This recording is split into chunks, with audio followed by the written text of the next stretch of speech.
Hey y'all, Goldsmith here again. We're doing something a little different today.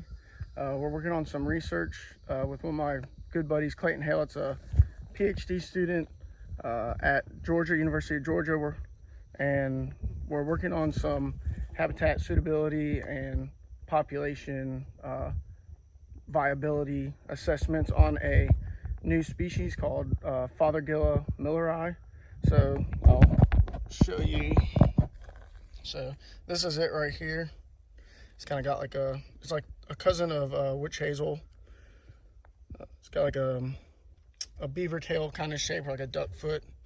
If you catch this in the sun, it'll kind of be like a silvery blue sometimes. So look, it has a different look than a lot of the vegetation around it. So this is like an old burn plot. You can see some of these old dead like snags right here. I bet this population we're in is probably 40 basal area. You can see it is super thick. There's a road right here, and it's probably not even maybe 10 or 15 yards over there, and you can't even see that road. So this population used to be a lot more dense. There used to be a lot more populated here, and it's kind of slowly dwindling. So we're doing some research to see how fast those changes are occurring. And I think this was burned like maybe 4 or 5 years ago, and they haven't come back and burned it since. So this is like one of those drainage seeps that I was showing you guys in that last month's video. So this is all residual longleaf. If you go back there, there's another stand that's probably, I think it's like 2,000 stems. That's the biggest one that we count. Actually, I think it's smaller than that. I think it's like 1,300. But it actually has some wiregrass in it, which is kind of interesting. So that's what we're doing today.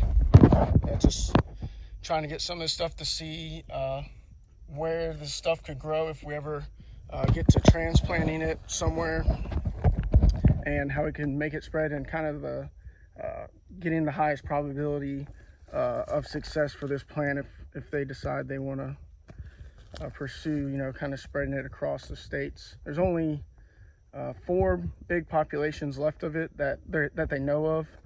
Like I said, I think I said it, but it was established as a new species in 2020.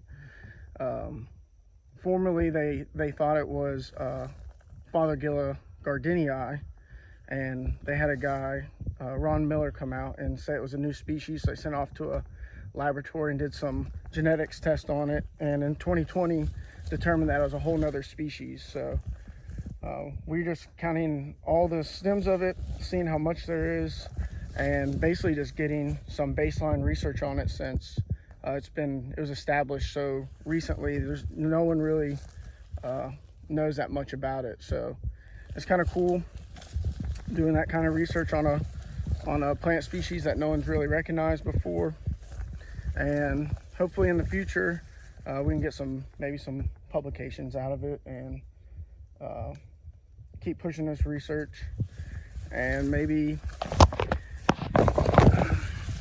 even transplant it. I think its viability or its habitat suitability is kind of in Alabama, Georgia, and Florida, so kind of in our regions. And we'll keep you up to date on that, and we'll see you next month.